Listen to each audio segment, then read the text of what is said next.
In this lecture, we'll be looking at literature as a genre of art. Again, this lecture is meant to accompany the reading you've already done from your textbook. I will let you know when you're quizzed or tested over this material, you're not going to be tested over the plots or the characters of the examples that they give you in the textbook. For example, like in fiction, if they give you a section from To Kill a Mockingbird, I'm not going to quiz you on who those characters are. Focus more on the different types of literature for this lecture. So, to start with, literature is often overlooked as an art form, yet it's just as creative as any other art form. Literature's greatest characteristic is the arousal of the imagination and the emotions by means of speech and writing. And in literature, we have two main categories utilitarian and creative. Utilitarian works are designed to be useful or practical. Think of like history books, science texts, dictionaries, math texts. Those are utilitarian. We're going to be more concerned with looking at the creative side of literature, and these works are usually more accepted when they are considered artworks. In creative works, what we mean by that are works that have some entertainment value or some form of expression. And you can see here we've divided up into different categories. So under creative, we have fiction, poetry, nonfiction, and drama. Well, first let's start with fiction. Again, when we talk about fiction, fiction does not necessarily mean that the work is a lie. But what it means is it emanates from the writer's imagination rather than from facts. You have two different types. You have non-realistic and realistic fiction. Realistic fiction is the appearance of observable, true-to-life details. An example I give you here is To Kill a Mockingbird. Why the story in To Kill a Mockingbird is a creation of the author Harper Lee. You can look in like the town, how people look, how people dress, how people act is very realistic comparable to our day-to-day lives. The second category is the non-realistic, and this is considered more fantasy. So here I put an example of The Hobbit. You have a world that has been created, different species, different types of characters, creatures, if you will, that have been created. This is not something you would experience in our day-to-day life. Fiction can occur in poetry, drama, biography, and then fiction is usually also, again, divided into different categories. First, we have novels. Novels are fictional prose that are narratives of considerable length. You have a plot that unfolds throughout the work. Usually, they're centered around original subject matter. Your textbook then on page 130 gives different types of fiction, of different types of novels. Please be sure that you read through these on your own. The second type we're going to look at is what's called short stories. These are short fictional works focusing on unity of characterization, theme, and effect. Usually short stories concern a single event and have a very concise narration, and the characters aren't as fully developed as they are in the longer novel. Short stories developed as a specific literary form in the 19th century, and their historical roots are in fables. Fables were narratives designed to enforce a truth or a moral. For example, The Tortoise and the Hare, slow and steady wins the race. That's an original fable, and that's where short stories developed from. Next, we're going to look at poetry. Poetry conveys vivid and imaginative sense of experience, and poetry, unlike prose, is very, very constructed. It's condensed language that uses specific tools, and we'll discuss some of these later. In poetry, there are three main types. You have narrative poetry, which tells a story. An epic poem is a very long narrative poem, for example, Homer's The Iliad. A ballad is sung or recited poem, and then a metrical romance. This is a long narrative romantic tale.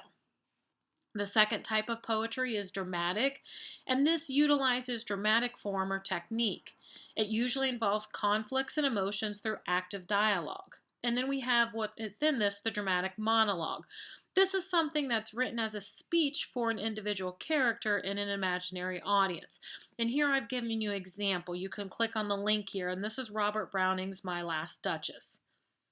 And then we have the lyrical poem or the lyric poem. These were works that were originally intended to be sung and accompanied with the musical instrument, the lyre. These are brief works, but they're usually very full of intense emotion. Examples of this were the original sonnets, which developed in the 13th century in Italy, and this is considered the most finished form of lyrical poetry. Be sure to look on page 134 to look at the difference between the Petrarchian sonnet and the Shakespearean sonnet. Both of these sonnets have 14 lines, but they have different rhyme schemes. In the Petrarchian or the Italian sonnet, the first 8 lines have a rhyme scheme of A, B, B, A, B, B, A, where the A's rhymed with each other and the B's rhyme with each other. And then the last 6 lines have a variable rhyme scheme, meaning they don't necessarily have to rhyme. The Shakespearean sonnet or the European sonnet, again, 14 lines, but it's grouped into 3 quatrains, meaning 4 lines each, and then the last 2 lines are a couplet. And here you can see the rhyme scheme. A, B, C, D, E, F, G, G.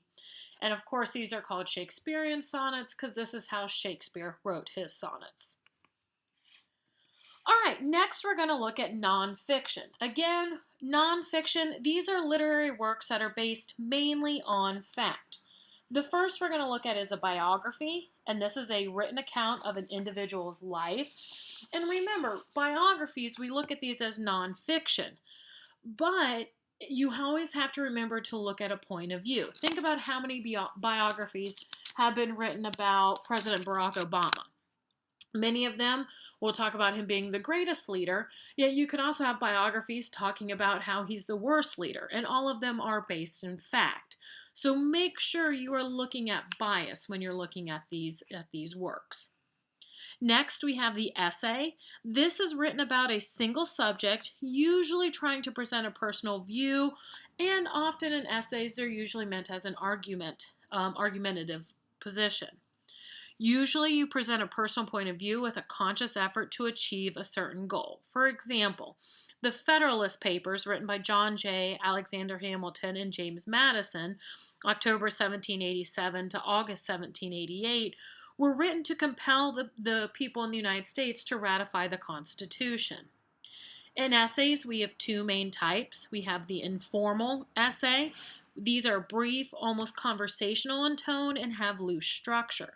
And then you have the formal essay. These are generally longer, have tighter construction, and place less emphasis on the personality of the author and more of the message. In nonfiction, we also have speeches. Speeches are written works that are intended to be spoken out loud. For example, Lincoln's Gettysburg Address that he gave November 19, 1863, 4.5 months after the Battle of Gettysburg. And then also in nonfiction, we have what are the sacred scriptures. These are your holy religious texts. Example, the Bible, the Quran, the Vedas, the Torah, and so on. Whether they're your personal belief or not, these works are considered works of nonfiction.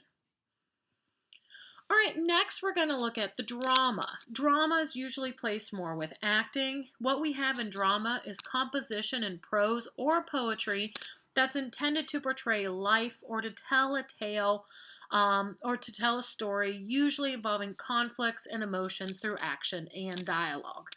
Typically, these again are written for theatrical production. We do have what's called closet dramas. These are works that are written as if they are written as a play, yet they were meant for reading. They were never intended to be acted out.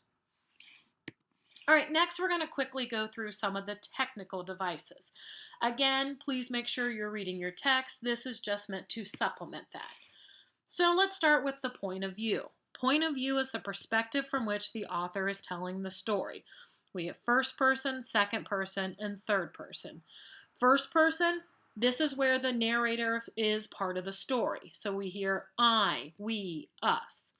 Second person, this is not as popular as first or third person because this is where the narrator is talking to the reader. And the pronoun that's used in this is you. A lot of times this is avoided because it comes very, demanding, authoritative. You do this, you do that. And there's no other pronoun but you, so it becomes very repetitive. And then we have third person. The third person is told by a narrator who is not part of the story at all. And here we have no information about the narrator. So the pronouns used in this, he, she, it. Um, in, excuse me, in academic writing, usually you are to write in the academic third person, that the narrator, the writer, is not supposed to be part of the work itself. All right, appearance and reality. This just talks about how true to life it actually is. Often, fiction claims to be true in actuality, but it builds on these invented sequences. The tone can be referred to as the atmosphere, and this can include the setting, the physical environment, and can also include psychological characteristics. Think of the way the speaker talks or how the author says or presents the speakers, and this helps shape the meaning. Character, these are the people, the persons within a work. Plot, this is the structure of the work. It's the makeup of the main events. A closed plot is when the struggle is some way resolved. We come to some sort of ending. Or you have an open plot where you actually have little or no resolution, that the work just kind of ends and the problem has not been solved. In fiction, we often see symbols used. Symbols stand or suggest something else. And think of it this way, all words are actually symbols. The word red, R-E-D, refers to a color, right? Yet that's an abstract, it's a non-tangible idea. So the word red is actually a symbol for that color. All right, poetry. Again, poetry focuses more on the language itself, on the structure. Within poetry, we have rhythm, which is the flow of sound through accents and syllables. We have imagery, which is the verbal expression of objects, feelings, or ideas. We have what's called the literal meaning, meaning no change or extension in the meaning. If we say green eyes, we literally mean the character has green eyes. However, figurative meaning is where it's a change in the literal meaning, which could be calling someone's green eyes green orbs or dazzling emeralds. Do we mean they actually have emeralds as eyes? No, it's being figurative. Many people use the term literally, like I am literally dying. You are not literally dying unless you are actually laying there dying. There's been a common theme that to say, well, people use literally wrong so much. Literally actually means figuratively. It does not. Literally means literally. All right, figures. These take a word beyond their literal meaning. Snowflakes, for example, described as downy. What does this do? It brings to the mind of something soft and fluffy, like feathers on a baby chicken. Metaphors. Metaphors are a figure of speech that describe a subject by asserting that is on some point of comparison, the same as an otherwise unrelated object, right? Implied but not explicit comparisons. So you're brokenhearted. The twilight of life gives an added meaning to the term twilight. A simile is also a comparison, but it uses like or as. She walks in beauty like the night. Okay, that's a simile. Again, symbols are still used to represent something else, and in poetry, it's a very useful tool because of the compressed language. Other terms to look at include personification. This is where animals or inanimate objects take on human characteristics. And there's many humorous examples of personification in poetry, but think about this one. Hey diddle diddle, the cat and the fiddle, the cow jumped over the moon. The little dog laughed to see such a sport, and the dish ran away with the spoon. So any of the animals, the objects, right, the dish and a spoon running away, that's an example of personification. Hyperbole. Hyperbole is the intentional exaggeration for emphasis or comic effect. It should not be taken literally. And then allegory is having a second meaning beneath the surface. Now, when we look at structure, this is how a poem is set up or formatted. And here you can see different examples. For examples, iambic pentameter. Pent means 5, so in a line of iambic pentameter, it consists of 5 iambs, meaning 5 sets of unstressed syllables followed by stressed syllables. These you can look at. I'll tell you on your quizzes and that, I'm not going to give you a poem and ask you to break it down into its feet and in its meter. Also, what happens with the sound structure in poetry, it gives poetry what's called its ear. There are 4 types. We have the rhyme, where this is coupling of words that sound alike. We have alliteration. Alliteration means the initial sound for effect, repeating it, so like the Pied Piper. Assonance, ASSONANCNs. This is similarity among vowels, but not consonants. So think of like quiet, quiet, like. That has similarity between the vowels. And then consonants is similarities among the consonants in a word. So where instead of having the vowels match, it's the consonants. It's not easy to say, that match. All right, again, meter in poetry, this is the type and number of rhythmic units in a line. A feet equals rhythmic units. And here you can look up in your book, it talks about some of these different examples, iambic, troic, anapestic, and didactic. So you can look at these on your own.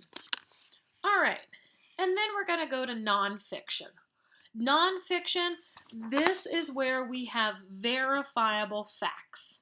Okay? You can have too many, you can have too little, but works are considered verifiable. That's why they are nonfiction. So if we say John Smith was born in 1984, we can go out and check and see if John Smith, we can verify if he was born in 1984. An anecdote, this is a short story or an observation. And usually what they're done is they create a memorable generalization. So maybe you tell an anecdote. It's a little story, and you do it to perhaps make a connection with the reader. Or, for example, a teacher begins a brief account about the first Thanksgiving to tell her students. She tells the story before beginning a lesson plan on the Pilgrims and the Native Americans' interaction with the Thanksgiving story. And then finally, quotations. Quotations are used to create interest by changing the format to dialogue. When we have a quotation, we are using the exact words of somebody else. And then this goes with your writing. You want to use quotations sparingly. You should really only be quoting something if the original author has said it in such a way that you cannot say it any better. And then as you're writing, and this goes for your papers, any written work, quotes should comprise less than 10% of your work. Because remember, we want to hear your voice. All right, well, that's just a brief, quick lecture to accompany your literature reading. If you have any questions or concerns, please let me know.